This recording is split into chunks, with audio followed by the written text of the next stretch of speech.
வணக்கம் நேயர்களே, ராஜ் நியூஸ் தொலைக்காட்சியின் விவாத நேரத்திற்கு உங்களை அன்புடன் வரவேற்பது தமிழரசி சிவக்குமார். இன்றைய விவாதத்திற்கான தலைப்பை முதலில் பார்க்கலாம். டாஸ்மாக் விவகாரத்தில் இடி விசாரணைக்கு உச்சநீதிமன்றம் தடை, அனைத்து வரம்புகளையும் மீறிவிட்டதாக நீதிபதிகள் கண்டனம். அமலாக்கத்துறை அரசியல் ஆயுதமாக பயன்படுத்தப்படுகிறதா? விசி நியமன சட்டத்திற்கு இடைக்கால தடை விதித்த உயர்நீதிமன்றம். நீதிபதிகளை குற்றம் சாட்டும் திமுக, நீதிபதிகளின் உத்தரவு சரியா? இது பற்றிய விவாதத்தில் கலந்து கொண்டு பல்வேறு கருத்துக்களை முன்வைக்க வந்திருக்கும் விருந்தினர்களை ராஜ் நியூஸ் தொலைக்காட்சியின் சார்பாக வரவேற்கிறோம். முதலில் இணையத்தின் வழியாக இணைகிறார் திமுகவிலிருந்து நாகநந்தினி அவர்கள். மேம் வணக்கம். வணக்கம். அடுத்ததாக இணையத்தின் வழியாகவே இணைகிறார் பிஜேபியிலிருந்து திரு தூத்துக்குடி செல்வம் அவர்கள். சார் வணக்கம். வணக்கம். அடுத்ததாக அரங்கிற்கு வந்திருக்கும் அரசியல் விமர்சகர் திரு குமணராஜா அவர்கள். சார் வணக்கம். வணக்கம். தமிழ்நாடு காங்கிரஸ் சேவாதள மாநில தலைவர் திரு குங்ஃபு விஜயன் அவர்கள். சார் வணக்கம். வணக்கம். முதலில் தூத்துக்குடி செல்வம் அவர்களிடமிருந்து இன்றைய விவாதம் தொடங்குகிறது. சார், டாஸ்மாக் வழக்கில் இடி விசாரணைக்கு இடைக்கால தடை விதிக்கப்பட்டிருக்கிறது. அமலாக்கத்துறை அனைத்து விதிகளையும் மீறுவதாக குற்றம் சாட்டப்பட்டிருக்கிறது. அதுவும் முறைகேடு என்றால் தனிநபர் மீது விசாரணை பரவாயில்லை, ஒரு நிறுவனத்தின் மீதே எப்படி விசாரணை நடத்த முடியும் என்ற கேள்வியும் ஒரு விமர்சனமும் முன்வைக்கப்பட்டிருக்கிறது. உங்களுடைய கருத்துக்களை பதிவு செய்யலாம். ராஜ் நியூஸ் தொலைக்காட்சி நிறுவனத்திற்கு, நெறியாளர் சகோதரிக்கு, அதே போல என்னுடைய சக பங்கேற்பாளரும் என்னுடைய மனம் கவர்ந்த மூத்த வழக்கறிஞர் அண்ணன் குமணராஜா, அதே போல ஐயா காங்கிரஸ் கட்சி சார்ந்த குங்கு விஜயன், சகோதரி மரியாதைக்குரிய நந்தினி நாகநந்தினி அவர்களுக்கும், அதே போலவே தொழில்நுட்ப கலைஞர்களுக்கு, குறிப்பாக சிறப்பாகவும் தொழில்நுட்ப கலைஞர்களுக்கும் என்னுடைய பணிவான மாலை வணக்கம். எனது சகோதரி, உச்ச நீதிமன்றத்துல ஒரு இன்ட்ரீம் ஆர்டர் தான் இது, ஒரு இடைக்கால உத்தரவு. நிச்சயமா. அதனால நீங்க இது ஒரு பெரிய விஷயமா எடுத்து நாம கொண்டாடக்கூடிய அளவிற்கு ஒரு விஷயம் கிடையாது. ரெண்டாவது, பேசப்பட வேண்டிய விஷயமே இல்லன்றீங்க முதல்ல எடுத்த உடனே. இது இல்ல, நீங்க டிபேட் பண்ணியாச்சு. டிபேட்டுக்கு நீங்க தலைப்பு கொடுத்த டாபிக் கொடுத்துட்டீங்க, நாங்க டிபேட்டுக்கு வந்துட்டோம். அது வேற. ஆனால் கொண்டாடக்கூடிய அளவிற்கு, நான் சொல்றது கொண்டாடக்கூடிய அளவிற்கு இதுல ஒரு பெரிய விஷயம் இருக்கிறதா நான் நினைக்கிறேன். ஏன்னு கேட்டீங்கன்னா, இதுல டாஸ்மாக் எம்டி விசாகன் இருக்காங்க பாருங்க, அவங்க, அது போலவே ஜிஎம் ஜெனரல் மேனேஜர் சங்கீதான்னு நினைக்கிறேன் அந்த சகோதரி பேரு, அவங்க, இன்னும் 2-3 பேரு. நான் அறிந்த வரையில் எனக்கு கிடைத்த தகவலின்படி அவங்க 2-3 பேர் கன்ஃபஷன் கொடுத்திருக்காங்க, ஒப்புதல் வாக்கு மூலம் கொடுத்திருக்காங்க. ரெண்டாவது, இதுல என்னன்னு கேட்டீங்கன்னா, ரத்தீஷ்னு ஒருத்தர் மெயின் கேரக்டர். யார் அந்த தம்பி? அவர் எங்கே இருக்கிறார்? அது ஒரு முக்கியமான கேள்வி.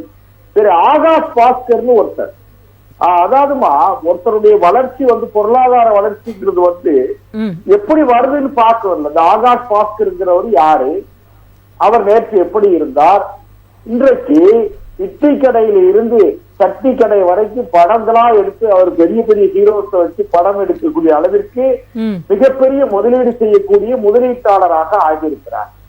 அவர் எப்படி ஆனார்? இப்ப அவங்க எங்க இருக்காங்க? இதான் இந்த விஷயம். என்னன்னு கேட்டீங்கன்னா, ஒரு இன்வெஸ்டிகேஷன் ஏஜென்சி இருக்கு பாருங்க, அந்த இன்வெஸ்டிகேஷன் ஏஜென்சிக்கு எப்பவுமே பிரிவென்ஷன் ஆஃப் மரீன் லாண்டரிங் எப்பவுமே இதுல தயவு செய்து ஒண்ணு கவனிக்க வேண்டியது என்ன, 41 வழக்குகள், அதாவது 41 வழக்குகள் பதிவு செய்யப்பட்டு 44 2017 இருந்து இதுவரை வழக்குகள் பதிவு செய்யப்பட்டது.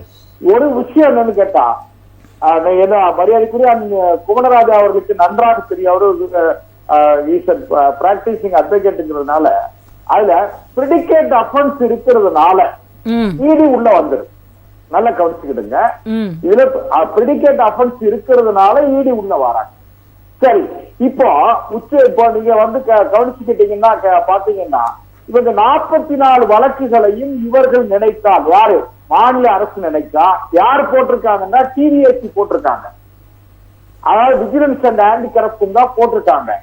இவங்க போட்ட இந்த வழக்க இவங்க நினைச்சாங்கன்னா சார்ஜஸ் இவங்களே கோட் பண்ணிட முடியும். அது அண்ணனுக்கு தெரியும். அத டிஸ்சார்ஜ் பெட்டிஷன் யாரையாவது ஒருத்தரை போட வச்சு இவங்களே வந்து கோர்ட்ல டிஸ்சார்ஜ் பண்ணிடுவாங்க. அதுக்கு முன்னுதாரணங்கள் எல்லாம் திமுகவை சார்ந்தவர்கள் எப்படி எல்லாம் இந்த வழக்குகள்ல இருந்து விடுபட்டார்கள்.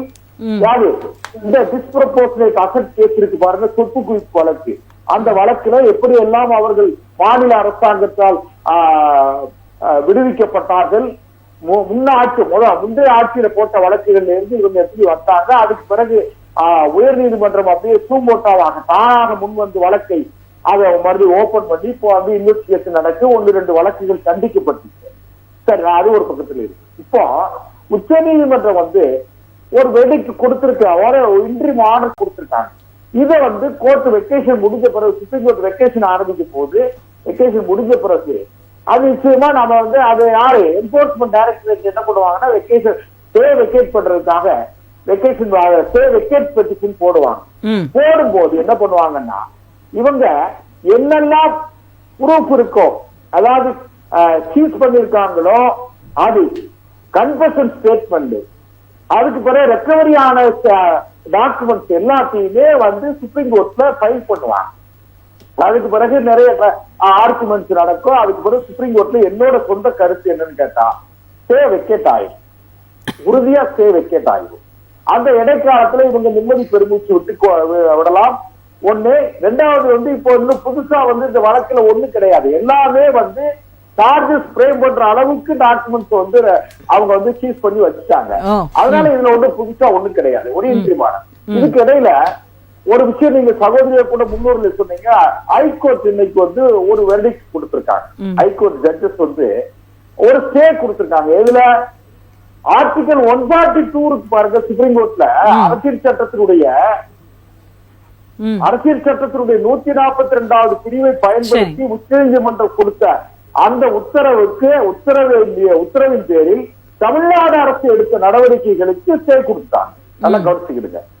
அதனால இப்ப என்னன்னு கேட்டீங்கன்னா, ஒன்று அதை ஏற்றுக்கொள்ள மறுக்கிறவர்கள் இதை ஏற்றுக்கொள்ள மறுக்கிறவர்கள் அதை ஏற்றுக்கிறாங்க, அதை கொண்டாடுகிறவர்கள் இதை பார்த்து எரிச்சல் பண்றாங்க.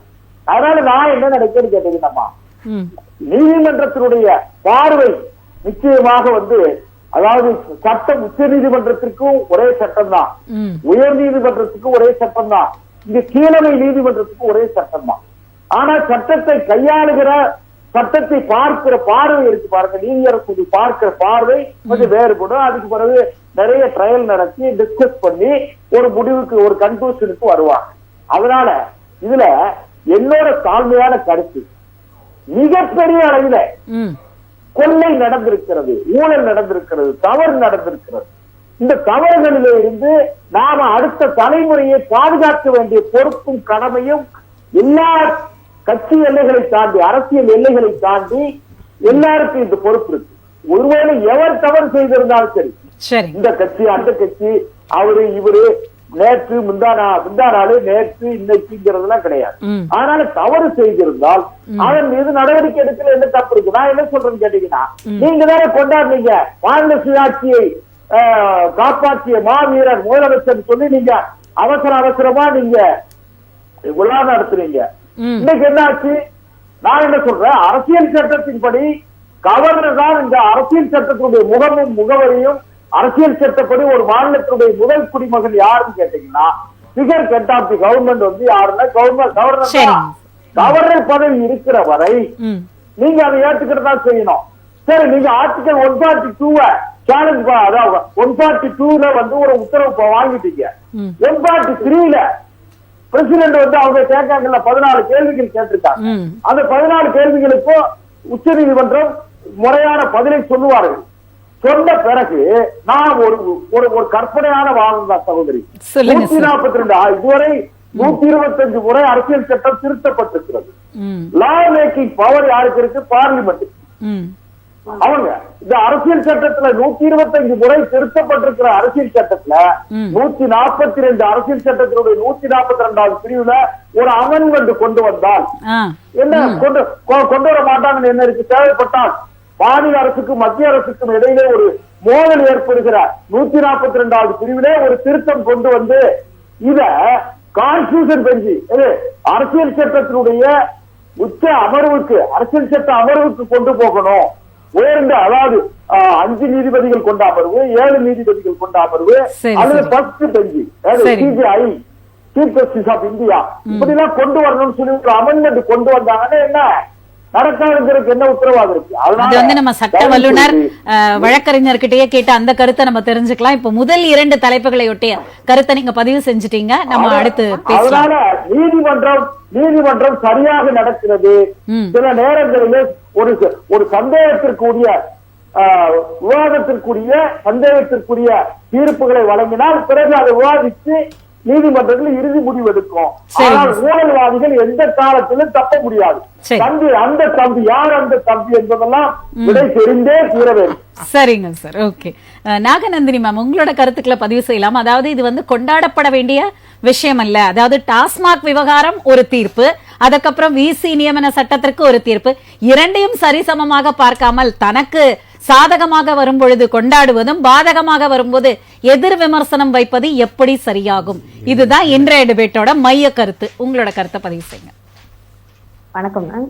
அதாவது இதுல வந்து கொண்டாட வேணான்னு நாங்க சொல்லவே இல்லையே. நாங்க 2 விஷயத்துக்குமே எங்களோட நிலைப்பாட்டை நாங்க ரொம்ப சரியா வச்சிருக்கோம். முன்னதாக இப்படி தொடவுமே அதாவது யூ ஆர் என்ன சொல்ற crossing your limit. Where is the protection of the offence, violating the federation structure of the country. இந்த 3 விஷயத்துக்கு செல்வம் சார் வந்து பதில் சொல்லணும். ஆக்சுவலி என்னன்னா இது சாதாரணமா அவருக்கு கொண்டாட மாட்டார்.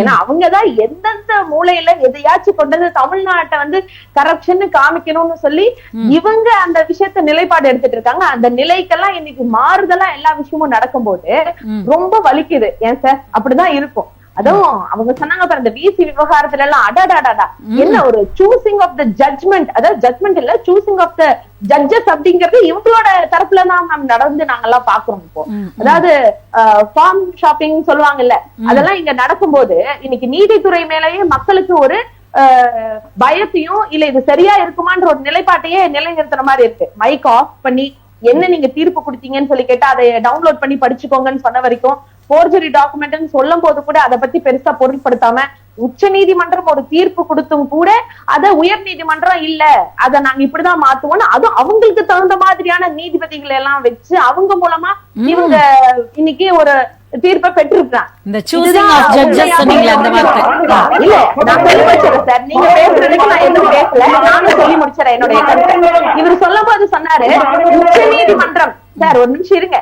உச்ச நீதிமன்றமா இருந்தாலும் உயர் நீதிமன்றமா இருந்தாலும் கீழவை நீதிமன்றமா எல்லாத்துக்கும் ஒரே அதிகாரம் தான், ஒரே சட்டம் தான், சட்டம் ஒண்ணுதான் சார். ஆனா அதிகாரங்கள் வேற வேற. இப்ப ஆர்டிகல் 142ல இவங்க வந்து ஒரு திருத்த சட்டம் கொண்டு வரலாங்க அப்படின்னா அப்போ ஆர்டிகல் 143ல திருத்தம் வர முடியாதா? இல்ல எல்லாமே நம்மளும் யோசிச்சு பார்க்கணும்ல.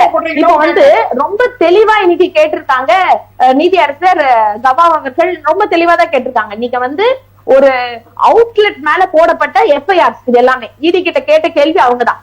அதாவது ஒரு லிக்கர் அவுட்லெட்ஸ் மேல போட்டப்பட்ட ஒரு எஃப்ஐஆர் வச்சு நீங்க எப்படி ஒரு கார்பரேஷன் ஒரு டிபார்ட்மெண்ட்டையே நீங்க எப்படி நீங்க சோதனைக்குள்ளாக்க முடியும்? அப்ப அங்க இருக்கிற தனிநபர் அதிகாரிகளுடைய தனிநபர் லேப்டாப் போன் வரைக்கும் எடுத்து அவங்களோட பர்சனல் பிரைவசிய இவங்க கண்டாமினேட் பண்ணிருக்காங்க. அதை எப்படி அக்செப்ட் பண்ணிக்க முடியும் அப்படிங்கிற அளவுக்கு கேள்விகளை ரொம்ப சரமாரியா தான் கேட்டிருக்காங்க. அப்பேற்பட்ட கேள்விகளுக்கு இவங்க கிட்ட பதிலே கிடையாது. இன்னைக்கு இடி அப்படிங்கிறது ஒரு ஏவல் துறையா தான் இன்னைக்கு செயல்பட்டு இருக்கு. யாருடைய ஏவல் துறையாக? யார் அந்த தம்பி எப்படி நம்ம இது பண்ண முடியும்? ஏங்க இதே மாதிரிதானங்க ஒரு 2-3 வருஷத்துக்கு முன்னாடி சிஏஜி அறிக்கை கொடுத்துச்சு நம்மளுக்கு. 17 கோடி ஒரு கிலோமீட்டர் ரோடு போடுற இடத்துல இவங்க 250 கோடின்னு காமிச்சிருக்காங்க அப்படின்னு சொல்லி, அதே மாதிரி ஆயுஷ்மான் பாரத்ல இவ்வளவு பெரிய ஊழல் நடந்திருக்குன்னு சொல்லி, அது இந்த மாதிரியான விஷயங்கள். அதே மாதிரி குஜராத்ல இருக்கக்கூடிய 100 நாள் வேலை திட்டத்துல நிறைய ஊழல் நடந்திருக்குன்னு சொல்லி இதே எடப்பாடி அவர்களுடைய ஆட்சியில விஜயபாஸ்கருக்கு ஆகட்டும் இன்னைக்கு ராஜேந்திர பாலாஜிக்கு ஆகட்டும் அவருடைய சொத்து குவிப்பு வழக்குல எத்தனை ஊழல் இருக்கு. இந்த சொத்து குவிப்பு வழக்கெல்லாம் பத்தி இவங்க பேசுறாங்களே, அம்மையார் ஜெயலலிதாக்கு இல்லையா அந்த சொத்து குவிப்பு வழக்கு? இதெல்லாம் இவங்களோட தானே அவங்க கூட்டணியை வச்சிருக்காங்க. சரி இப்ப இவங்க சொன்னாங்கல்ல அந்த ரதீஷ் பத்தி ஆகாஷ் பாஸ்கர் பத்தி இவங்களை பத்தி நான் வரேன். அதுக்கு முன்னாடி இப்ப நான் சொன்னேன்ல மேல சிஏஜி அறிக்கை கொடுத்த இவங்க ஈடிய முன்னிலைப்படுத்துறாங்க. சிஏஜி அறிக்கை தானே சொல்லியிருக்கு அந்த ஊழலுக்கு எல்லாம் யார் அடிப்படை? யோசிச்சு பாருங்க. அங்க நடந்த ஒரு நிதி மேலாண்மை, அந்த நிதிக்கு துறைக்கு இன்னைக்கு யாரு இருக்கா? அப்போ அப்படியே பார்த்து வந்து அங்க இருக்க முதல்வர், அப்புறம் நிர்மலா சீதாராமன் அம்மையார் அவர்கள், அவங்க நிதித்துறை அமைச்சராக உட்காந்துருக்காங்க மேல அவங்க, அப்புறம் உள்துறை அமைச்சர், அப்படியே பிரதமர் மோடி, அது வரைக்கும் நாங்க லிங்க் பண்ணி கொண்டு வரலாமா? இவங்க எதை பேசினாலும் ஒரு தெளிவோட ஒரு நிதானத்தோட பேசணும். இன்னொன்னு ஒரு விஷயம் குற்றச்சாட்டவே படல. அதாவது இன்னைக்கு அந்த டாஸ்மாக் ஊழல் அப்படிங்கறது இன்னும் அவங்களே கேக்குறாங்க, 1000 கோடி ஊழல்னு சொல்றீங்களா, அதுக்கு என்ன முகாந்திரம்னு கேக்குறாங்க. அதுக்கு இவங்களால பதில் சொல்ல முடிஞ்சுதா? சரி, இப்போ நிதர்சனமா ஒரு விஷயம் யோசிச்சு பார்க்கணும். இப்ப டாஸ்மாக் என்ன, இப்ப இந்த டெல்லியில நடந்த அதே விஷயத்தை இங்க வந்து பிரகடனப்படுத்தணும்னு இவங்க பாக்குறாங்க. யூஜில இப்படிதானே சொன்னீங்க, 1,75,000 கோடி அப்படின்னு சொன்னீங்க. அப்படியே பணத்தை அடிக்க வச்சா நிலா வரைக்கும் போகுமாமான்னு. அன்னைக்கு யூஸ் பண்ண ட்ரிக் இன்னைக்கு வேலைக்கு ஆகாது சார். இன்னைக்கு மக்களுக்கே ரொம்ப தெளிவா தெரியும். இந்த ட்ரிக் எல்லாம் எடுத்துட்டு இங்க வராதீங்க. அதுக்கே சிபிஐனுடைய நீதிபதி 2G வழக்கும் போது சிபிஐனுடைய நீதியரசர் ஷைனி அவர்கள் சொன்னாங்க, நான் விடுமுறை காலத்துல கூட கதவை திறந்து வச்சுட்டு உட்காந்துருக்கேன், சிபிஐ சார்ந்து ஏதாச்சும் ஒரு தகவல் வந்து இவங்களுக்கு எதிர்ப்பு வருமா அப்படின்னு. எதுவுமே வரல. ஆக நான் ராசா அவர்களை விடுதலை செய்கிறேன் அப்படின்னு சொல்லி சொன்னாங்க. இதுவரைக்கும் இவங்க எங்க மேல சாட்டப்பட்ட வழக்குகள், போடப்பட்ட விஷயங்கள் ஒண்ணும் இல்ல. இந்த ஈடி வழக்கு எடுத்துக்கோங்க. மோடி அவர்கள் அரசுல ஏற்றதுக்கு அப்புறம், அதாவது 2014 அப்புறம் கிட்டத்தட்ட 3010 ரைடுகள் போயிருக்கு. இதெல்லாம் எதுக்காக? ஊழல ஒழிக்கிறதா? இல்ல, எதிர்கட்சியே இருக்கக்கூடாது, நாங்க சொல்றதுதான் நடக்கணும், நாங்க போடுற ஏஜென்ட் கீழே தான் நீங்க எல்லாம் வேலை செய்யணும். இதுல இப்ப விசி வழக்கே எடுத்துக்கோங்களேன். இதுல நிதர்சனமான உண்மை என்ன தெரியுமா? விசி வழக்க பத்தி நம்ம திரும்ப பேசலாம் மேம். இந்த முதல் சுற்று கருத்துக்களை நான் அந்த முதல் குற்றச்சாட்டோட நான் முடிச்சுக்கிறேன். நான் குமரராஜா ஐயா கிட்ட போனோம். சார், அதாவது சட்டம் அனைவருக்கும் சமம், ஊழல் செய்பவர்கள் யாராக இருந்தாலும் தண்டிக்கப்படுவார்கள், இது எல்லாருமே ஒத்துக்கிற விஷயம் தான். ஆனால் இன்றைக்கு அனைத்து வரம்புகளையும் மீறிவிட்டதாக நீதிபதிகள் வந்து கண்டனம் தெரிவிச்சிருக்காங்க. இந்த ஈடி விசாரணை என்பது மிகப்பெரிய கேள்வியும் விமர்சனமும் உண்டாயிருக்கிறது. உங்களோட பார்வையில கருத்துக்களை பதிவு செய்யுங்க. ஓர்ந்துகண் ஓடாது இறை விருந்து யார் மாட்டும் தேர்ந்து அக்தி செய்வதே முறை. நீதித்துறைக்காக வள்ளுவன் வகுத்த அந்த இலக்கணம்தான் யார் மீதும் எந்த விதமான வெறுப்பு, ஏளனம் அல்லது வேறு எந்த வகையிலும் கொள்ளாது நீதி பரிபாலனம் என்கின்ற எல்லோரையும் ஒரே தட்டில் வைத்து சொல்வதற்காக சொல்லப்பட்ட குறள் தான் இந்த குறள். இப்பொழுது என்னுடைய சகோதரி போகிற போக்கில் மிக வேகமாக குறிப்பிட்ட நீதிபதிகளை பற்றியும் பேசியிருக்கிறார். தயவு செய்து நீதிபதிகளை தனிப்பட்ட முறையிலான அவர்களை யாரை பற்றியும் பேசக்கூடாது. துறை சம்பந்தப்பட்டவர்கள்னா அது நாளைக்கு உங்களுக்கே ஒரு விவகாரமாக முடிந்துவிடும் என்பதை மட்டும் மனதில் கொள்ள வேண்டும் என்கின்ற அறிவுறுத்தலோடு, சகோதரி நீங்கள் இருக்கின்ற இயக்கத்திற்காக கேஸ் போட்டாங்கல்ல சார், இல்ல இல்ல இல்ல இல்ல இல்ல நீங்க சூசிங் இல்ல ஒரு விஷயமா தானே இருக்கு சகோதரி, நீங்க சூசிங் இதுல ஒண்ணும் கிடையாது. இல்ல சகோதரி, நீங்க சூசிங் தி நீதிபதின்னு ஸ்பெசிபிக்கா சொன்னீங்க. அந்த அங்கதான் ரொம்ப கேர்ஃபுல்லா நீங்க ஹேண்டில் பண்ண தெளிவா இருக்கு. அதாவது மதுரையிலேயே அவங்க போய் வழக்க கையாண்டு இருக்கலாம். ஆனா திருநெல்வேலியில இருந்து கேஸ் போட்டு மதுரையில இருக்கக்கூடிய ஒரு வழக்கறிஞர் எதற்காக சென்னை அமர்வுக்கு போகணும்? அது ஏன் வெக்கேஷன் டைம்ல போகணும்?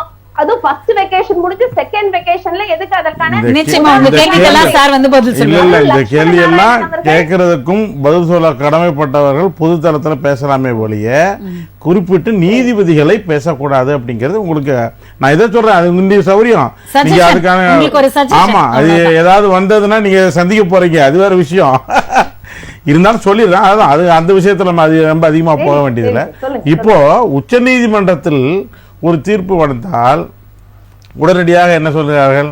ஆஹா, மிக அருமையான நீதிமன்ற தீர்ப்பு.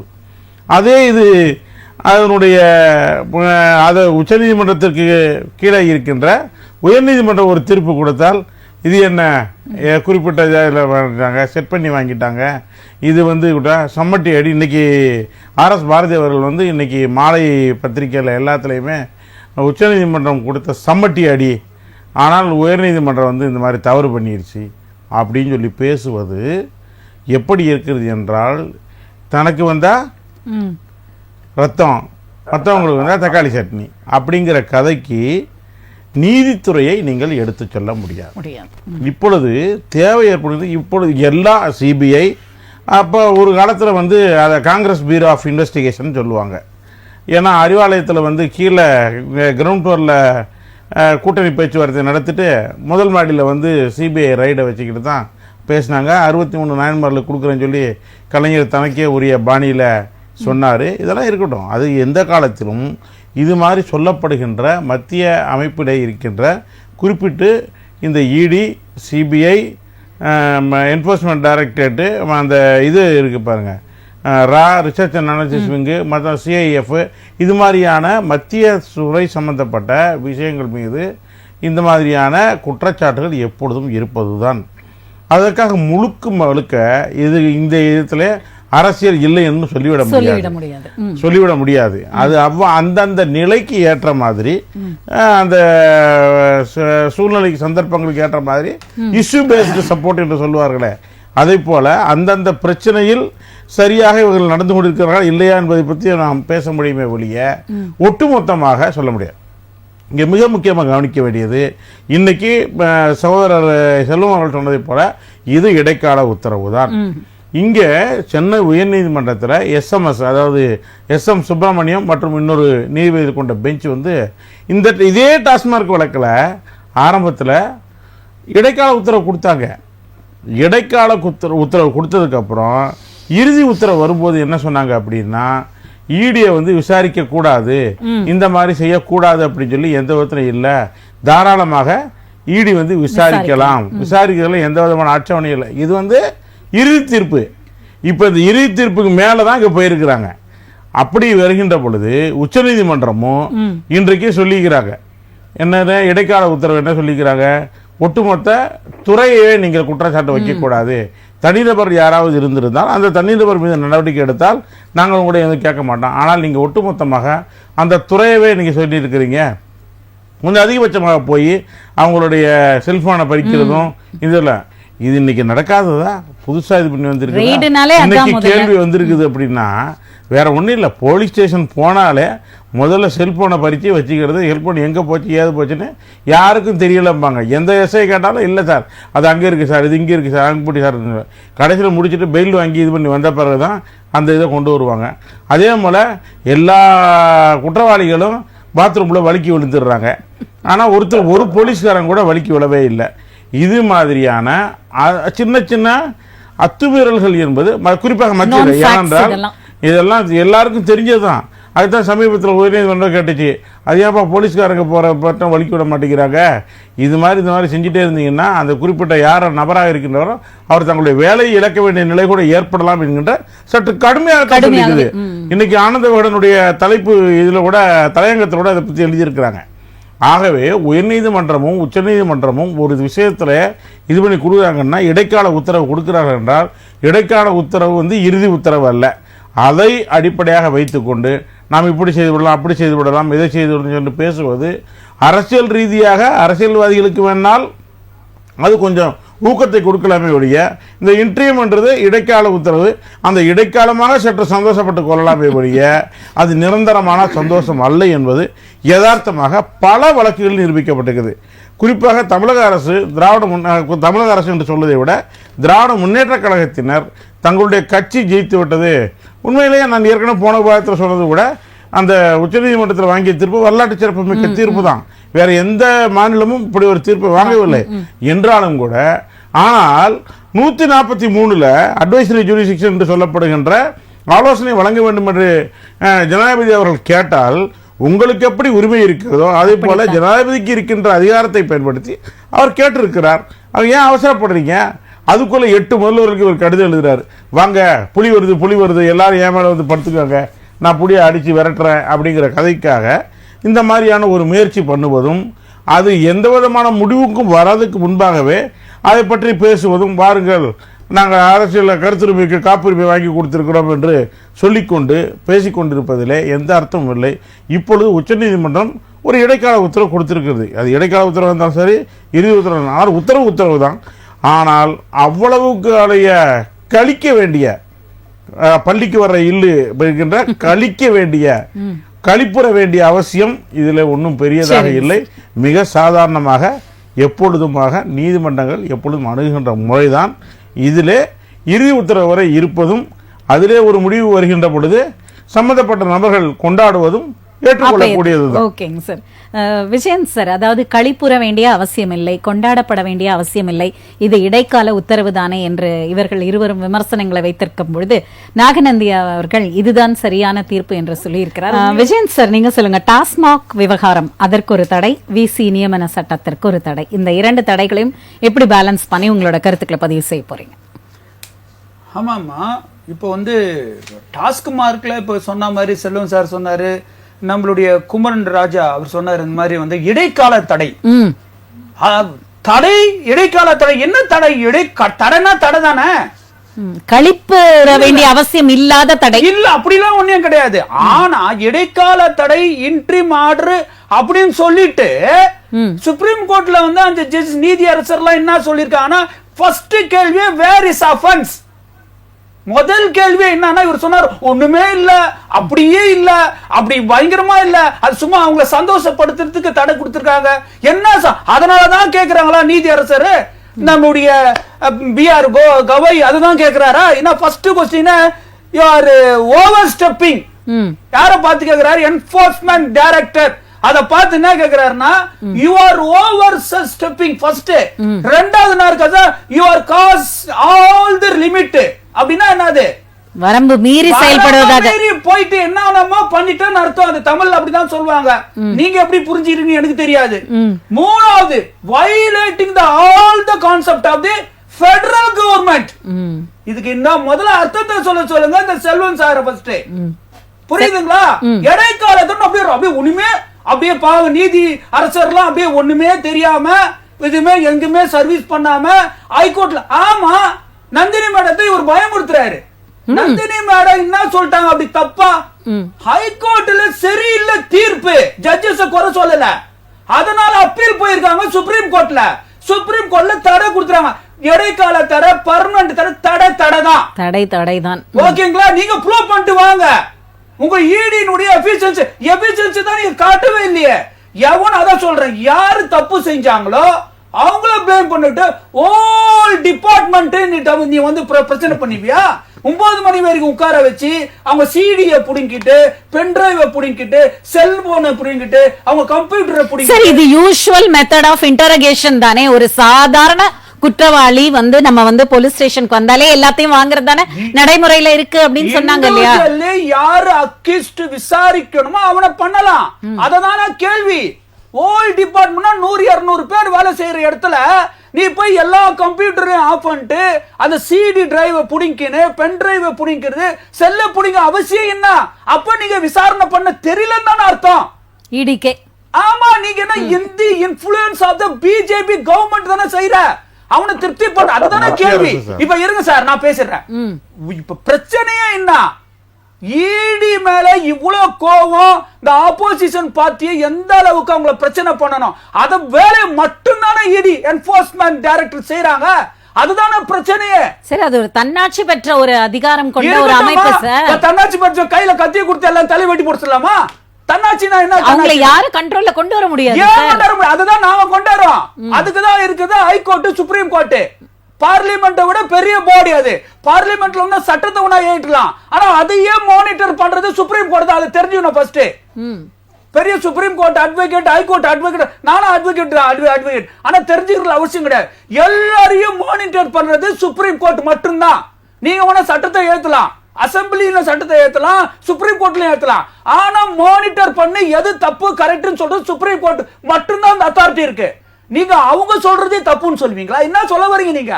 அவங்க என்ன கேக்குறாங்க கண்டுபிடிங்க. who is offender? ஃபர்ஸ்ட் கேள்வி அதுதான். where is the offense? இந்த அர்த்தம் தெரியலையாமா உங்களுக்கு? அது கேக்குற. அதுக்கப்புறம் இத்தனை கேள்வியை கேக்குறாங்க. வாலன் பண்றீங்க, லிமிட்ட மீறீங்க, கிராஸ் பண்றீங்க, ஓவர் ஸ்டெப்பிங் போறீங்க, பறந்து அடிக்கிறீங்க, கராத்தே கும்ஃபுல அடிக்கிற மாதிரி பறந்து அடிக்கிறீங்க, தேவையான்னு கேக்குறாங்க. நார்மலா நடந்து போங்களேன்றாங்க. விசாரணை பண்ணிக்க, இன்வெஸ்டிகேஷன் தெரியாதா? நான் வேணா சொல்லி தரேன். ஆர்மில நான் இன்டெலிஜென்ஸ்ல இருந்தேன். அவங்க எப்படி இன்வெஸ்டிகேஷன் பண்ணி நாங்க சொல்லி தரோம். சார், படிப்படியா இன்வெஸ்டிகேட் பண்ணா அதுக்குள்ள சாட்சியங்கள் எல்லாம் கலைக்கப்பட்டு விடும். அதனால தான் அதிரடி ஆக்ஷன். சாட்சியில டேம்பர் பண்ண விடாம இருக்கிறதா உங்க வேலை. That is your duty. சாட்சி கலைஞ்சு போகுதுன்னு போலீஸ் சொல்லிச்சுனா இஸ் அன்ஃபிட் ஃபார் போலீஸ். போலீஸா இருக்கட்டும், எந்த என்ஃபோர்ஸ்மெண்டா இருக்கட்டும், whoever it be, சாட்சியத்தை கலக்கி விட்டுனா you are unfit for that professional. நீங்க அந்த ஏஜென்சிக்கு லாக்கி இல்லன்னு அர்த்தம். அதை சொல்லக்கூடாது. சாட்சி கலந்து போன ஏன் கலந்து போகுது? You are unfit. உன்னுடைய இன்வெஸ்டிகேஷன் தெரியல, நீ தப்பான இன்வெஸ்டிகேஷன் பண்ற, நீ நல்லா பண்ணு. சுப்ரீம் பண்ண தப்பா ஒண்ணு சொல்லி இன்னைக்கு அப்படியே பெருமையா சொல்லும் சாரும் நம்ம குமராஜ் அப்படியே இடைக்கால என்ன இடைக்கால தடை தான். புரியுதுங்களா? தடை நீ தப்பு பண்ணிரு. சரி, இடைக்கால தடை மட்டும் தான் கொடுத்துட்டாங்க உங்களை சேவ் பண்றது. இத்தனை கேள்வியை கேட்கணும், இத்தனை கேள்வியை கேட்கணும். ஏன் சார் உயர் நீதிமன்றம் போட்ட தடைக்கு ஏன் இத்தனை கேள்வி நீங்க கேக்குறீங்க? சார் இருங்க சார், அது தடை தானே. கேள்வி என்னன்னா அதுல நீங்க சொல்ற அதுக்கும் வரும். அதுல நீங்க சொல்ற மாதிரி இத்தனை கேள்விகள் கேட்கல. எது நீங்க சொல்ற மாதிரி இத்தனை கேள்விகளை கேட்கல. யூனிவர்சிட்டி கிராண்ட் கமிஷன்ல இத்தனை கேள்வி கேட்கல. ஆனா இத்தனை கேள்வியை கேட்டது காரணம் என்னன்னா அந்த அளவுக்கு நீங்க டார்ச்சர் பண்ணிருக்கீங்க ஒரு டிபார்ட்மெண்ட்டையே. நாங்க டாஸ்மார்க் ஓகி எல்லாம் பேச விரும்பல. ஆனா உங்களுடைய முறை எது வந்தாலும் உங்க முறை சரி கிடையாது. எந்த இன்வெஸ்டிகேஷன் நீ கரெக்டா பண்ணிருக்கீங்க? நான் ஆரம்பத்துல இருந்து இதான் சொல்லிக்கிறேன். அவங்களுக்கு என்ன ஒரே ஒரு குறை தாமா, போகும்போது இன்வெஸ்டிகேஷன் பண்ணும்போது பிஜேபியினுடைய கரை வெட்டியை கட்டிட்டே போயிடலான்ற. எதுக்கு இந்த என்போர்ஸ்மெண்ட் டைரக்டர்? ஏன்னா பிரச்சனை இல்லை, இவங்களும் சப்போர்ட் டைரக்டா பண்ணிடுவாங்க. இப்போ குமரராஜா வந்திருக்காரு, அவங்களுக்கு ஃபேவரா நம்ம செல்வம் சார் வந்திருக்காரு, இவங்களுக்கு பிரச்சனை இல்ல. சுத்தி வளைச்சி ஈடி அப்படியே பயங்கரமா செய்யறாங்க, இடைக்கால தடை சொல்லணும் அவசியம் இல்ல. பேசாம போகும்போது நீ யூ டேக் த பிஜேபி வேஷ்டி போயிட்டு கட்டிக்கிட்டு போயிட்டு ரேட் பண்றா தம்பி அப்படின்னு சொல்லிட்டோம்னா எங்களுக்கு பிரச்சனை இல்லை. இவ்வளவு தூரம் நாங்க பேச வேண்டிய அவசியம் ஆப்போசிஷன் பார்ட்டி கிடையாது. ஈடியோட பொறுப்பெல்லாம் பத்தி பேச வேண்டிய அவசியம் இல்லாம போயிடும். அவங்க ஆளுங்க எங்களுக்கு தெரிஞ்சுக்கலாமா? இப்ப காங்கிரஸ்னா காங்கிரஸுக்கு உயிரை கொடுத்து பேசுவோம், திமுகனா அவங்களுக்கு உயிரை கொடுத்து பேசுவாங்க, பிஜேபினா உயிரை கொடுத்து பேசுவாங்க, அதிமுக சொல்லவே தேவை கிடையாது. அது மாதிரி நாங்க ஒரு முடிவுக்கு வந்துருவோம். சரி, அவங்க ஆளு அடிக்கிறானுங்க அப்படிங்க, கரவெட்டு கட்டினாலும் அடிக்கிறாங்க அப்படின்னு. எதுக்கு நானா சொல்ல ஒரு தடவையா கொட்டு வாங்குறீங்க? 60 ஆண்டு கால காங்கிரஸ் பீரியட்ல அப்படிதான் இருந்ததா? சொல்லுங்க. ஒரு ஏஜென்சி அப்படி இருந்ததா? ஈடியோட நடவடிக்கை இப்பதான் அப்படி இருக்குதா? இதற்கு முன்னாடி அப்படி இல்லையா? ஏஜென்ட்டா இருந்தாங்களா? ஒரு நிமிஷம் நல்லா கேட்டுங்க. ஈடினுடைய நடவடிக்கை இருந்திருக்கும். ஆனா ஈடி இந்த அளவுக்கு அவங்கள எல்லா வயலன்ஸும் உடைக்கிறது இந்த 11 ஆண்டுகளாக எல்லாம் பார்த்துக்கிட்டு இருக்கிறோம். இதுக்கு முன்னாடி நீங்க பாத்துறீங்களா? சொல்லுங்க. நானும் பார்த்தது இல்ல. பண்ணிருக்கலாம். ஈடி என்ன கரெக்டா அவங்க வேலையை செஞ்சு பண்ணல் வெளியே தெரியாம இருந்திருக்கும். தப்பான வேலையை செய்யறாங்க. ஏன்னா சுப்ரீம் கோர்ட்டை விட ஒரு ஆள் வேணும் தலையில நொங்குன்னு கொட்டுறதுக்கு. நொங்குன்னு கொட்டியும் கூட நீங்க என்ன வக்காலத்துக்கு வரீங்க? எப்படிங்க வரீங்க? மனசாட்சி வேணாவா உங்களுக்கு எல்லாம்? பக்காவா கேட்டிருக்காப்ல, பக்காவா. You are crossing this step over. எகிரி எகிரி எகிரி எகிரி குச்சி ஓடுறீங்க சொல்றாங்க. கரெக்ட்டா வீட்டை மூடிட்டு உள்ள போய் உட்கார்ந்தா சீமா இதுக்கு முன்னாடி எல்லாம் ஈடி ரைட் இல்லையா 60 வருஷம் பண்ணி அப்பங்களுக்கு ஈடின்ற ஒரு விஷயம் இருக்கவே தெரியல. சரியான நிலைப்பாடுல இல்ல. அப்ப சுப்ரீம் கோர்ட் பண்றாங்களா ஓவர் ஸ்டெப்பிங்ன்ட்டு? Election commission of India, election commission of India அப்ப கேட்டிருக்காங்களா 60 வருஷத்துக்கு முன்ன சேஷன் அவர்கள் வந்தபோதுதான் எலெக்ஷன் கமிஷனுக்கு என்ன அதிகாரம் இருக்கிறது என்பதை தெளிவாக மக்களுக்கு தெரிய வச்சாங்க. ஈடியோட அதிகாரம்ன்றது இப்பதான் வெளியவே தெரியுது. அதிகாரம் இல்ல, பிஜேபியுடைய அதிகாரம் இப்பதான் தெரியுது வெளியில. You come to the open talk. இது செல்வம் சார் சொல்லுங்க. இது ஓபனா பேச வேண்டிய டைம், இது மறைச்சு பேச வேண்டிய டைம் இல்ல. இது மறைச்சு பேச வேண்டிய டைம் இல்ல. பிஜேபி இஸ் 100% பிஜேபி கரை வெட்டி கட்டின தொண்டர்கள். நான் ஓபனா சொல்றேன். ஈடியை டாமினேட் பண்றது பிஜேபி தான். பிஜேபியோட ஏஜென்ட்டா தான் ஈடியை அவங்க பயன்படுத்துறாங்கன்னு வெளிப்படையான ஒரு குற்றச்சாட்டை வச்சிருக்காரு விஜயன் சார். உங்ககிட்ட தான் பதில எதிர்பார்க்கிறாரு. சகோதரி ஈடி ஏர் இந்தியா இருக்கு பாருங்க, அதுல பரப்பாங்களா? ஏர் இந்தியால இன்வெஸ்டிகேஷன் இதே மாதிரி பண்ணிருக்காங்க. அது போக நேஷனல் ஹைவேஸ் அத்தாரிட்டி ஆஃப் இந்தியாலையும் பண்ணிருக்காங்க. அதாவது ஒரு ஏஜென்சி, இன்வெஸ்டிகேஷன் ஏஜென்சி இருக்கு பாருங்க. அது இப்போ ஒரு உதாரணத்துக்கு ஒண்ணு சொல்றோமா, காங்கிரஸ் ஆட்சி காலத்துல மரியாதைக்குரிய இன்றைய முதலமைச்சர் திரு மு.க. ஸ்டாலின் அவர்களும், முரசொலி மாறன், ஆற்காடு வீராசாமி, அன்றைக்கு மேயராக இருந்த சிட்டிபாபு ராஜ்யசபா உறுப்பினராக இருந்தார்.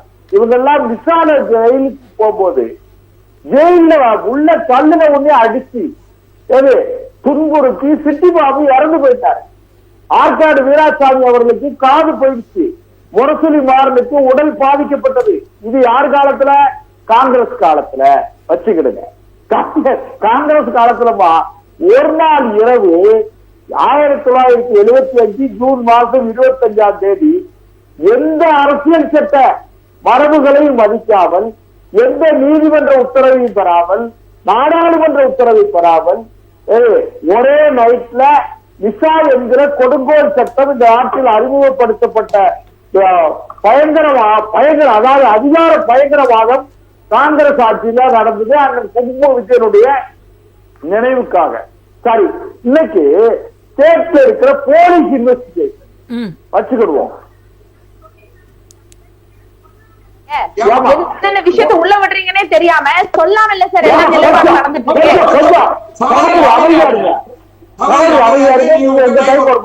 அதாவது இப்போ 2 நாளைக்கு முன்னால ஒரு 4 நாளைக்கு முன்னால ஒரு சகோதரி திமுகவை சார்ந்த நிர்வாகி என்னை திருமணம் செய்து என்னை திமுக முக்கிய நிர்வாகிகளோடு நெருக்கமாக இருக்க வேண்டும் என்று என்னுடைய கணவர் சொல்கிறார் அப்படின்னு சொல்லி போலீஸ்ல பெட்டிஷன் கொடுக்கிறாங்க, கமிஷனருக்கு கொடுத்தாங்க.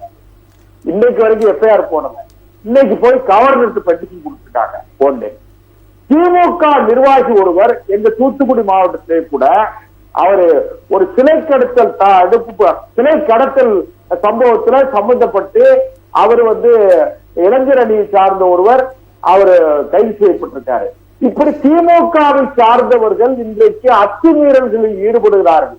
அவங்க மேல துளி கூட துரும்பு கூட படாது. ஆனால் சம்பந்தமே இல்லாம ஏதாவது ஒரு குற்ற வழக்குல நீங்க கைது செஞ்சீங்கன்னா என்ன செஞ்சிருக்கணும்? நீதிமன்றத்துல ப்ரொடியூஸ் பண்ணணும், ரிமாண்ட் வாங்கணும், ஜெயில அடைக்கணும். ஆனா இவங்க ஜெயில அடைச்சிட்டு போலீஸ் கஸ்டடி கேட்டு ரிமாண்டுக்கு போயிடுவாங்க, கஸ்டடி கொடுப்பாங்க. கஸ்டடி கொடுத்த உடனே அண்ணன் குமரராஜா ரொம்ப அருமையா சொன்னாங்க, அந்த கைதிகளுக்கு மட்டும் கையும் காலும் உடஞ்சி போயிடும். ஏன்னா அவங்க பாத்ரூம்ல வலிக்கு கொடுத்துருவாங்க, போற வழியில தப்பி போகிறதுக்கு முயற்சிப்பாங்க. இதெல்லாம் போலீஸ், அதாவது ரூல் ஆஃப் லாவா அல்லது ரூல் ஆஃப் போலீஸாமா? நீங்க யோசிச்சு பாருங்க. போலீஸ் ஸ்டேட் தானே நடக்கு, சட்டத்தோட ஆட்சி நடக்கல. அதனால உங்களுக்கு ஒண்ணு மற்றவங்களுக்கு ஒண்ணு பார்க்காதீங்க. நீங்க உங்களுடைய இன்வெஸ்டிகேஷன் ஏஜென்சி எப்படி நடக்கிறாங்க அந்த அளவிற்கு ஈடி யாரையாவது துன்புறுத்திருக்காங்களா? ஒண்ணு கிடையாது. இன்று அண்ணன் பெருசா சொன்னாரு கும்பு விஜயன் அண்ணன், கொஞ்சம் விஷயத்தோட சொல்லுவாருன்னு கூட நான் எதிர்பார்த்தேன். இன்ட்ரீம் ஸ்டே வேற, பெர்மனன்ட் ஸ்டே வேற. அவர் திரும்ப திரும்ப சொல்ற ஒரே வார்த்தை தடை தடை தானே. தடை தானே இல்லமா, இன்ட்ரீம் ஆர்டர் தான். அது நீக்கரவு செய்யப்படலாம், நீக்கப்படலாம்.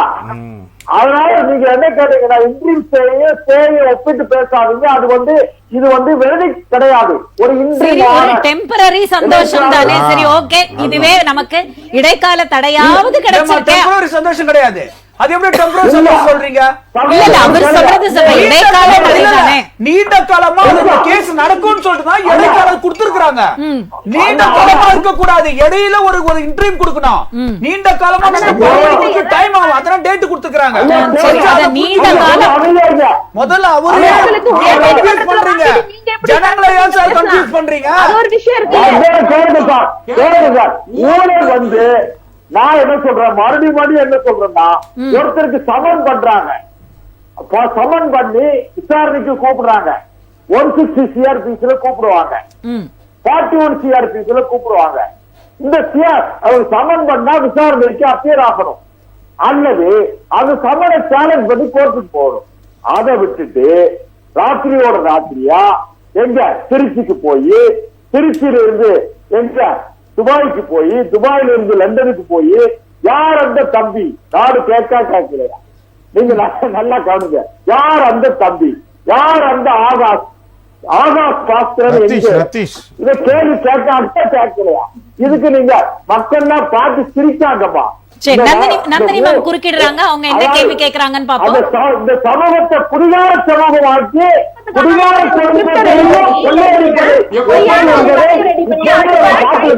சரிங்க சார், நந்தினி மேம் சொல்லுங்க.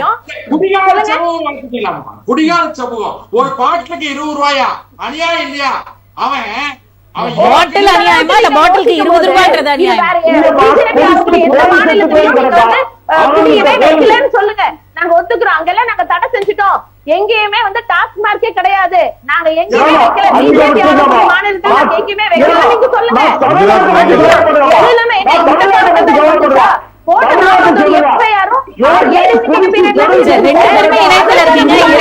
கருத்துக்களை எங்க கேட்கணும். இருக்கீங்கல்ல, கடவுளுக்கு அடுத்தாரு அரசியல் பிழைப்பவருக்கு அரண் கூற்றாகும். இது சொன்னதே அந்த சிலப்பதிகாரத்தை எடுத்து மிகப்பெரிய கொண்டாடியதே எங்களுடைய முத்தமிழறிஞர் கலைஞர் ஐயா அவர்கள் தான். நீங்க சொல்றீங்களே சார், அரசியல் பிழைப்பவருக்கு அறம் கூற்றாகும். உங்ககிட்ட அறம் இருக்கா? பிஜேபி கிட்ட அறம் இருக்கா? அதைத்தான் நாங்க கேட்கிறோம். அந்த அறம் இல்லாத அரவிந்த் கெஜ்ரிவாலுக்கு செல்வம் சார், 2 பேருமே இணையத்தின் வழியா இருக்கீங்க. மேடம் முடிச்சோடனே நீங்க திரும்ப தொடரலாம். நந்தினி மேம்க்கு டைம் கொடுங்க. செல்வம் சார், நந்தினி மேம் பேசட்டும். உங்களுடைய பயன்படுத்தி அவருக்கு உள்ள நீங்க லாக்அப்ல வைக்கணும்னு தானே பிளான் பண்றீங்க. நீங்க எப்படி சார் நீங்க அந்த முகாந்திரம் எங்கன்னு இன்னைக்கு கேட்டு உச்ச நீதிமன்றம் அதற்கான தீர்வு எங்க உங்ககிட்ட? அதற்கான பதில் எங்க உங்ககிட்ட? நீங்க ஈஸியா கடந்து போறீங்க. டாஸ்மார்க்ல இருக்கக்கூடிய அதிகாரிகளை சோதனை பண்றது சாதாரணம் தானே அப்படின்னு. இன்னைக்கு அந்த எஃப்ஐஆர் போடப்பட்டது லிக்கர் அவுட்லெட்ஸ் சொல்லக்கூடிய அந்த நிறுவனத்தின் மேலதான், தனிநபர் மேலதான் நீங்க அதனுடைய நடவடிக்கையில எடுக்கணும். ஒரு டாஸ்மார்க் நிறுவனத்துல வேலை செய்யறவங்க அத்தனை பேருக்கு மேலயும் எப்படி இவங்க போய் அவங்களுடைய பர்சனல் இன்ஃபர்மேஷன்ஸ் எல்லாம் கலெக்ட் பண்ண முடியும்? அதற்கு என்ன ரைட்ஸ் இருக்கு ஈடிக்கு? இல்ல ஒரு வேலை டாஸ்மார்க் அந்த டிபார்ட்மெண்ட் மேல ஏதாச்சும் எஃப்ஐஆர் இருக்கா? அந்த எஃப்ஐஆர் இருந்தா தானே நம்ம உள்ள போக முடியும்.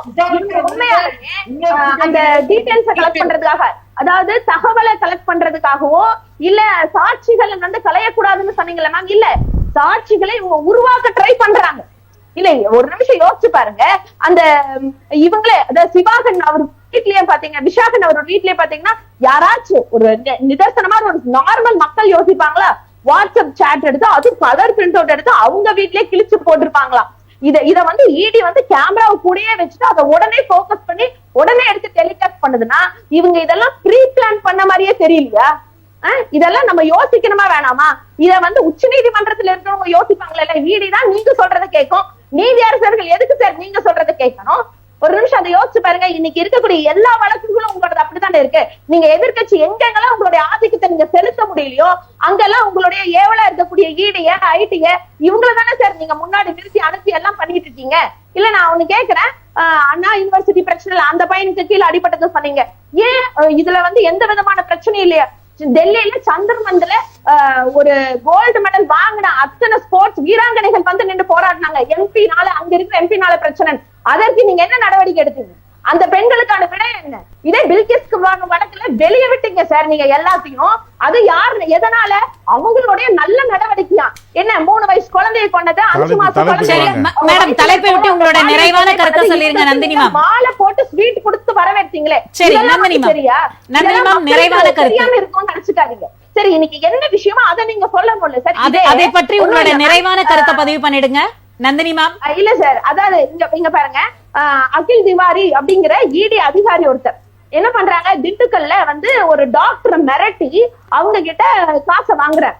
அப்ப அவர் காசை வாங்குறாரு அப்படிங்கிறது இது தொடர்ந்து நடந்துட்டே இருக்கிறதுனால தமிழ்நாடு லஞ்ச ஒழிப்புத்துறை அங்க போய் பண்ணுது. அப்ப அந்த இடி அதிகாரி அவர் ஒருத்தரை தானே கைது பண்ணும், இல்ல இடி மொத்த டிபார்ட்மெண்டே தப்புன்னு அவங்க சொல்லுவாங்களா?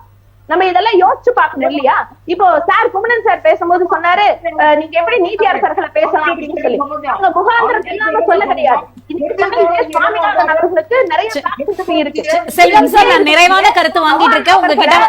நீதி அரசர் நிறைவான கருத்து வரமாட்டேன்னு சொல்லி மகாராஷ்டிரால இருக்கக்கூடிய கமிஷனர் தலைமைச் செயலர் யாருமே வந்துட்டீங்களே. ஏன் அவர் பட்டியலினத்தை சேர்ந்தவர் அப்படிங்கறதுனாலயா?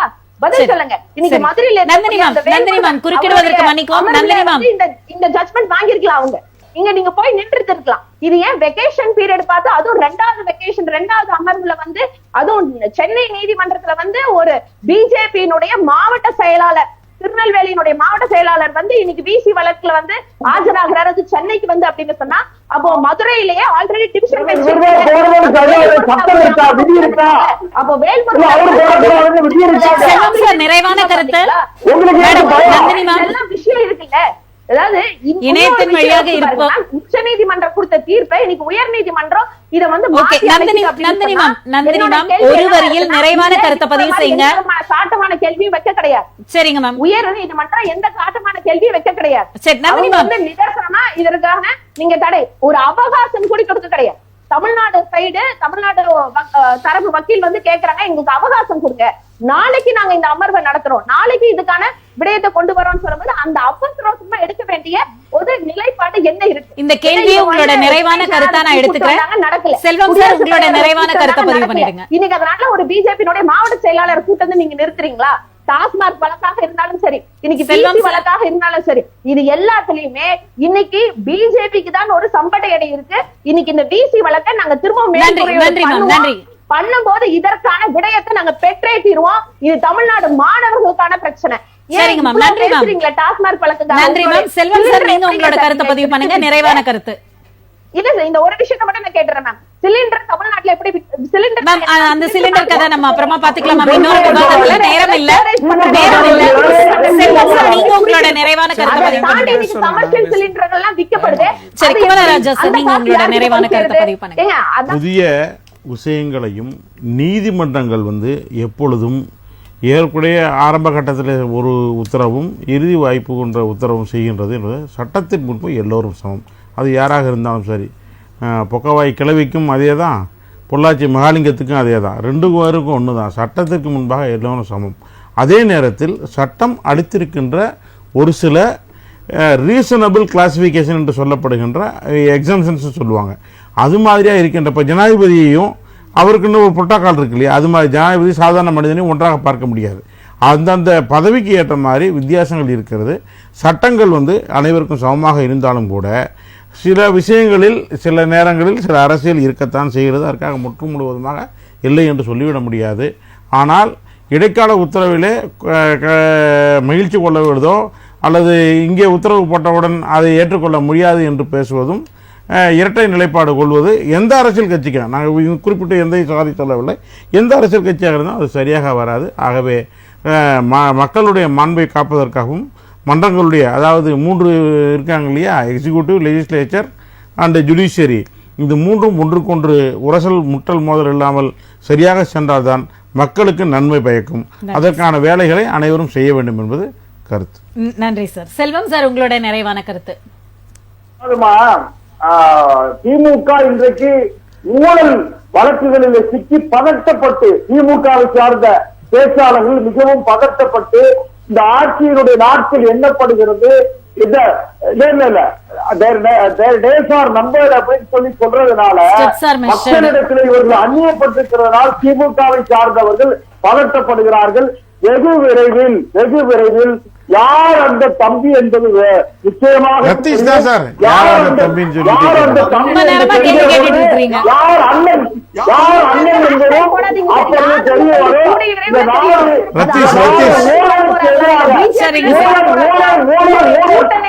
நன்றி சார், நன்றி நன்றி நன்றி நன்றி சார். விஜயன் சார், உங்களோட நிறைவான கருத்து. வரத்தான் போகுது பாருங்க. அததான்மா இப்ப சொன்ன மாதிரி இப்ப இவ்வளவு பேசணும்னு அவசியமே கிடையாது. ஈடியை பொறுத்த வரைக்கும் குமரராஜா ராஜாக்கு தெரியாத ஒன்னும் கிடையாது. சுப்ரீம் கோர்ட்லயே அவர் பயங்கரமா பண்றவர் தான். நான் என்ன சொல்றேன்னா 100%ல 98-97% தான் அவங்களது வந்துட்டு எல்லாமே விடுதலை ஆயிருக்குது. 2-3% தான் கன்விஷனா இருக்குது. அப்ப அவங்க போடப்பட்ட அத்தனை வழக்குங்களும் 97%க்கு மேல எல்லாமே பொய்யான வழக்கு, புனையப்பட்டது பொய்யா மண்ணு, ஃபால்ஸ்லி ஃப்ரேம்ட். அதனால அந்த டிபார்ட்மெண்ட்னும் பொய்யான ஆளுங்க. ஏன் காரணம்னா அதுதான் முதல்ல சொல்லிட்டேன். என்னைக்கு அவங்க பிஜேபியை நாடி பிஜேபியுடைய வேலைகளை செஞ்சாங்களோ அன்னைக்கே ஒரு பொய்யான டிபார்ட்மெண்டா மக்கள் மனதில் ஏற்றுக்கொண்டாங்க. அதனால இது ஒரு பெரிய வந்துட்டு ஒரு விஷயமா எடுத்து எல்லா விஷயத்திலையும் ஈடை மேல வந்துட்டு அந்த சுப்ரீம் கோர்ட் வந்துட்டு பல விஷயங்கள்ல இது ஒரு உதாரணம் தான் அவங்களை கொட்டு வச்சிருக்காங்க. இதே ஒரு பெரிய கொட்டு வச்சிருக்காங்க. இனிமேலும் அவங்க நாங்க நினைக்கிறோம் திருந்துவாங்கன்னு நினைக்கிறோம். அதே மாதிரி இப்ப என்ன சொன்னாரு, நம்மளுடைய ஜனாதிபதிக்கு வந்துட்டு இப்ப ரெஃபரன்ஸ் கேட்டிருக்காங்க, 14 கொஸ்டின் கேட்டுறாங்க. தவறா நினைக்க கூடாது. இந்த டிபேட்ல நான் சொல்றேன், அது ஜனாதிபதியா இருக்கட்டும் கவர்னரா இருக்கட்டும், அவங்களுக்கு பீப்புள் ஒன்லி தான், பீப்புளுடைய வெல்ஃபேருக்கு தான். அவங்களுக்கு கடவுள் கிடையாது. ஒருத்தரை தண்டிக்கிறது, ஒருத்தர் கிடைக்கக்கூடிய அந்த நிவாரணமோ சலுகையோ இல்ல ஒரு பாலிசி உரிமையோ தடை பண்றதுக்கு அவங்களுக்கு உரிமை கிடையாது. அதான் நீதியரசர் முன்னாடி இருந்த சஞ்சய் கண்ணா தெளிவா சொல்லியிருக்காரு. என்ன தெளிவா சொல்லியிருக்காருன்னா, அவங்களும் சராசரி மனுஷர்கள் தான், மக்களுக்கு தடையா இருக்கக்கூடிய அத்தனை யார் அந்த விஷயம் செஞ்சாலும் சுப்ரீம் கோர்ட் முன்னாடி வந்துட்டு basic structure of the constitution அதை சுப்ரீம் கோர்ட் வந்து நிவர்த்தி செய்யும். அதனால கடைசியா சொல்றேன், ஈடி நான் முதல் சொன்னது போல பிஜேபி கவர்மெண்ட் கிட்ட இருந்து அந்த கரைவெட்டியை வாங்கி கட்டிக்கொண்டு தன் விலைகளை பார்க்கலாம் என்று இந்த நேரத்தில் தெரிவித்துக் கொள்கிறேன். நன்றி சார், நன்றி. இன்றைய விவாதத்தில் கலந்து கொண்ட அத்துணை பேருக்கும் ராஜ் நியூஸ் தொலைக்காட்சியின் சார்பாக மனமார்ந்த நன்றிகள்.